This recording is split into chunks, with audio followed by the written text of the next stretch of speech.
지역을 떠나 수도권으로 떠나는 사람들이 많습니다.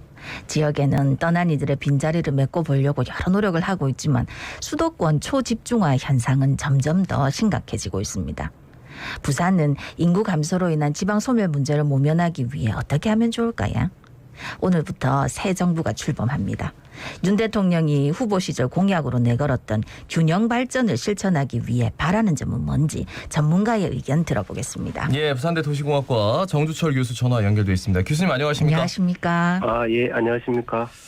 수도권 인구 쏠림 현상 이 시간을 통해서도 많이 지적을 했습니다만 지금 굉장히 어려운 상황입니다. 현재 부산의 대응 그리고 현실 어떻게 파악하고 계시는지요? 예, 이 수도권 집중이라는 것이 하루 이틀 이루어진 건 아닌데, 이제 최근에는 이제 초집중이라 할 정도로, 국토 면적 수도권이 한 11.8%인데, 현재 인구가 벌써 50%가 넘었습니다. 그렇죠. 1960년도 한 20%밖에 안 됐던 게 급속하게 이제 늘어나고 있고, 벌써, GRDP, 국내 총생산도 한 2017년에 벌써 50%가 넘어서, 저희 부산 지역 같은 경우는 지금 청년들이 거의 탈출에 가까운 상황으로 지금 빠지고 있고 해서 지금 지역에 굉장한 충격이 오고 있습니다. 최근에는 이 지역 대학의 이제 신입생 격감까지도 엄청 이렇게 닥치고 있어서 학교에도 존립 상태도 좀 위험할 정도가 되어가고 있습니다. 근데 이제 저희 부산의 대응이 사실은 90년대 이후 중반부터 저희가 인구가 이제 축소되기 시작해서 이에 대한 대책은 많이 했었는데 이 대책이 이제 최근에 좀 잘못된 게 아니었었나 지금까지. 왜냐하면 좀 이렇게 양적 팽창만 계속 하려고 했거든요. 외곽으로 도시를. 그리고 이제 수도권 중앙정부만을 보면서 이렇게 협회 시도랑 이렇게 협력하는 게 아니라 그냥 서로 무한 경쟁만 하다 보니까 근데 이제 결과적으로는 계속해서 세태가 이렇게 진행되는 거죠. 그래서 최근에 여기에 대한 또 반성의 시간을 또 현재 갖고 있습니다. 네. 이제 부산대 통일한국연구원 산하균형발전연구센터하고 한국지리연구소에서 지난달 말에 국가균형발전과 대도시 혁신 정책을 주제로 대토론회를 가졌다고 들었습니다. 어떤 얘기들이 오갔습니까?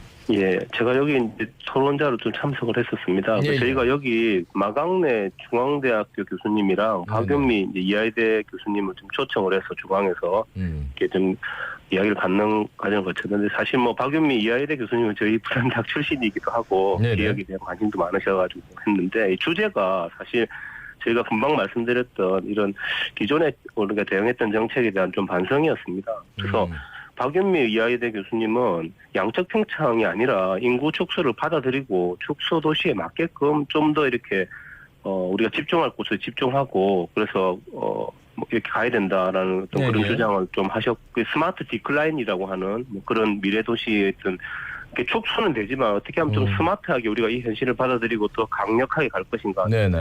예, 좀 미국의 디트로이트 같은 상황도 좀 이야기를 해주시고, 그런 이야기를 해주셨고, 이 마강래 중앙대 교수님 같은 경우는 아마, 굉장히 이제 지방도시 살생부라는 책을 통해서 굉장히 이렇게 충격을 많이 주셨던 분인데, 이분은 사실은 부산을 굉장히 많이 이렇게 집중을 많이 해주시더라고요. 그래서 부산이 가지는 입지의 중요성이라든지, 그런 면인데, 이분은 이런 초강력권, 예를 들면 최근에 메가시티 이야기가 나오지 않습니까? 이 메가시티 활성화가 진짜 중요하고 이 속에서도 제일 중요한 게 일자리고 입지다.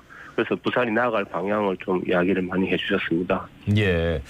어제죠. 이 부산에서 윤석열 대통령직 인수위 지역균형발전특별위원회 여기서 이제 지역 공약 대국민 보고회를 열었습니다. 이거 어떻게 보셨습니까? 예, 저도 뉴스를 통해서 봤는데요.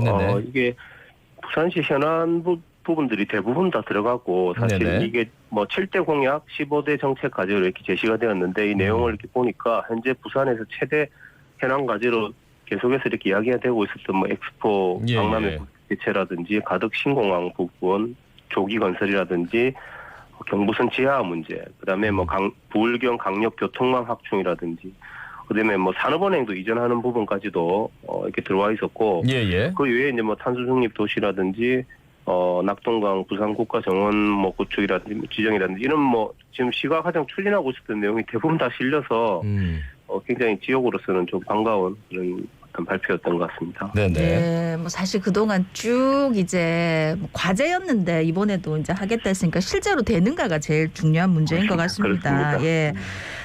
말씀 중에도 언급하셨던 산업은행 이제 부산 이전 요거를 네. 새 정부에서 내걸었는데 아무래도 이게 이전이 쉽지만 않아 보이지만 되면은 또 효과가 크겠지요.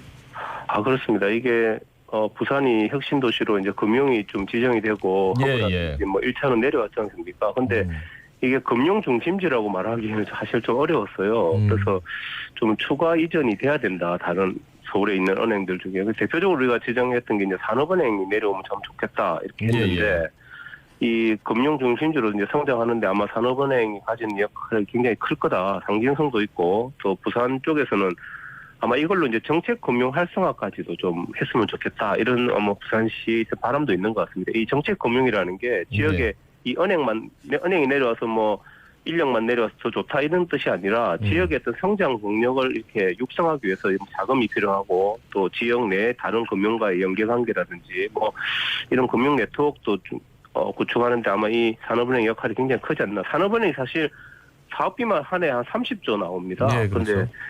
최근 조사된 바에 따르면 부산으로 이전하면 부울경 쪽의 생산 유발 효과도 한 2조 가까이나 넘게 생길 거라고 이제 나오고 있어서 아마 지역으로서는 굉장히 이제 기대를 하고 있죠. 그 자산관리공사나 지금 KRX 뭐 한국거래소 부산으로 와 있는데, 그러니까 오니까 부산의 현안이 보이고 그래서 같이 할 수 있는 것들이 나오고 그렇게 해서 실제로 이루어지는 사업들도 많고요.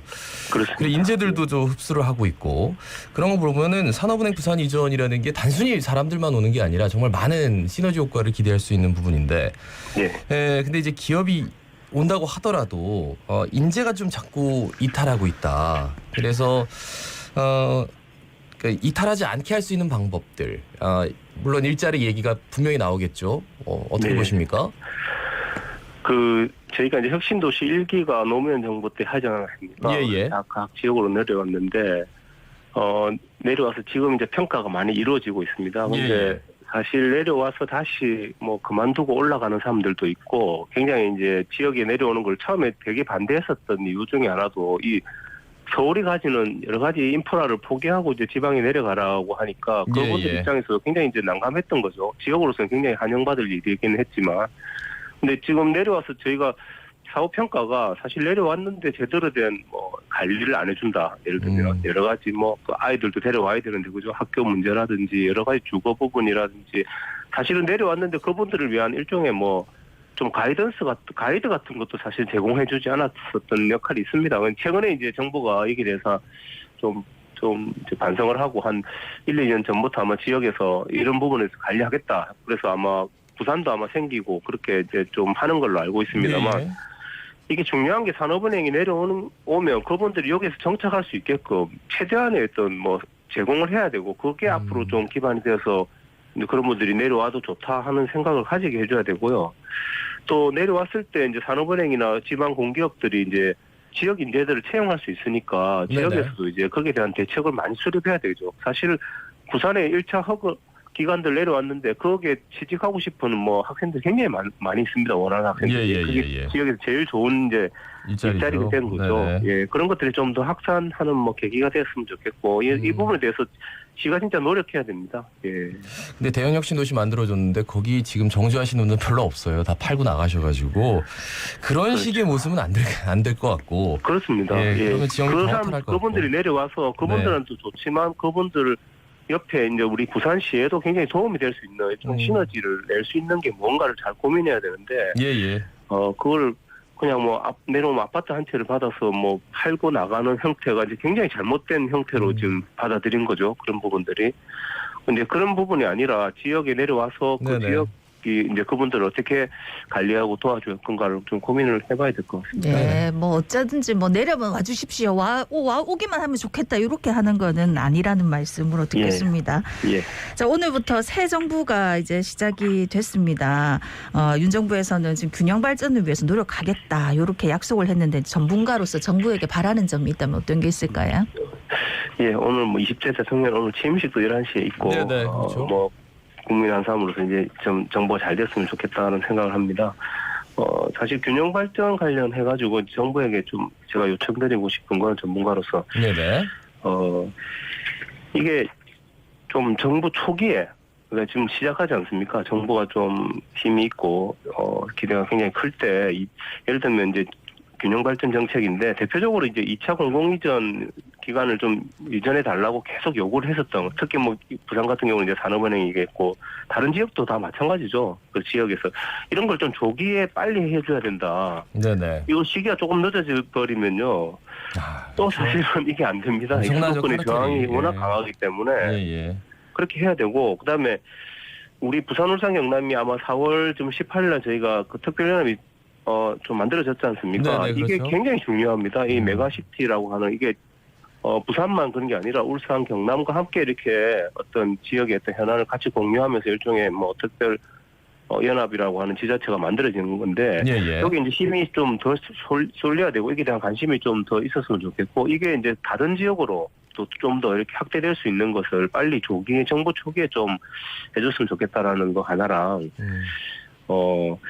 이게 두 번째는 지금 현재 문재인 정부에서는 이게 국가균형발전위원회랑 자치분권위원회가 두 개 기관이 있었는데 아마 이번 인수위를 보니까 이걸 지역 균형발전 특위라 해가지고 하나로 통합을 했더라고요. 근데 이걸 여기에다 행정권을 좀 줘야 됩니다. 이게 위원회로만 있으면 거의 이렇게 힘이 없기 때문에 정부 안에 이제 컨트롤 타워로 행정권을 이렇게 줘서 알겠습니다. 좀 앞으로 진행할 수 있게끔 해야 된다고. 예. 말씀 잘 들었습니다. 고맙습니다. 고맙습니다. 네. 네. 지금까지 부산대 도시공학과 정주철 교수였습니다.